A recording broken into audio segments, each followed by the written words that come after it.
Aujourd'hui, c'est le 17 octobre, journée de commémoration du massacre du 17 octobre 1961, avec cette image tristement célèbre. Ici, on noie des Algériens. Mais est-ce que vous savez que l'événement du massacre du 17 octobre est seulement un événement parmi une multitude d'autres événements qui permettent de démontrer les persécutions qui étaient infligées aux Algériens en France lorsqu'ils luttaient pour leur indépendance. Déjà, pour vous donner un petit peu de contexte, le massacre de 1961, il intervient pendant une manifestation pacifique organisée par des manifestants algériens dans l'objectif de clamer la libération de leur peuple. Ça a pas beaucoup plu aux autorités françaises qui avaient instauré un couvre-feu visant spécifiquement les Algériens. Déjà un peu questionnable comme choix de politique intérieure. En fait, les autorités françaises avaient de plus en plus de mal à faire face aux actes de résistance organisés par le FLN en Algérie coloniale, mais aussi en France hexagonale. Alors, toute manifestation de soutien pour la cause algérienne était quelque part réprimée. La police fait feu sur les manifestants. D'autres seront amenés dans des centres d'internement où ils seront blessés, parfois tués, ce qui fait qu'on discute encore le nombre de décès liés à ces événements. On les situe entre 7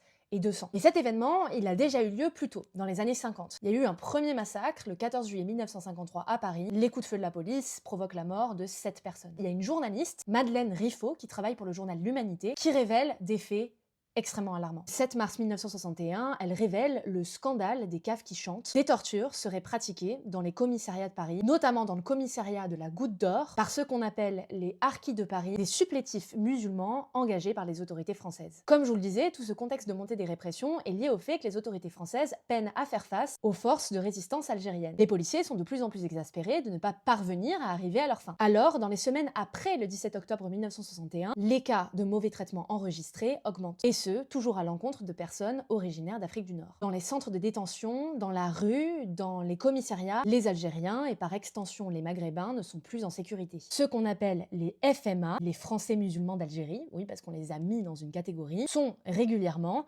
tabassés par la police. On constate des faits de destruction de papiers, vol de biens personnels. François Rouve, le leader d'un syndicat policier, décide un moment que ça fait un peu trop pour lui et tente donc de mettre en lumière les abus qui sont commis par la police à laquelle il appartient. Il est révoqué par le ministre de l'Intérieur en automne 1961. Et Maurice Papon, alors préfet de police, censure les écrits de Madeleine Riffaut dans l'Humanité. Il faudra attendre les années 90 pour qu'on commence véritablement à parler des événements de 1961. C'est le procès de Maurice Papon, le préfet de police de Paris de 1961, pour les actes qu'il avait déjà commis pendant l'occupation, pour commencer à éveiller les consciences sur la dinguerie qu'étaient les événements de 1961. Il y a un intérêt politique véritable dans le fait de vouloir effacer cette histoire, en s'assurant qu'elle ne soit pas transmise. Et c'est pour ça que c'est notre responsabilité à tous de s'éduquer sur ce qui s'est passé le 17 octobre 1961, et aussi avant et après.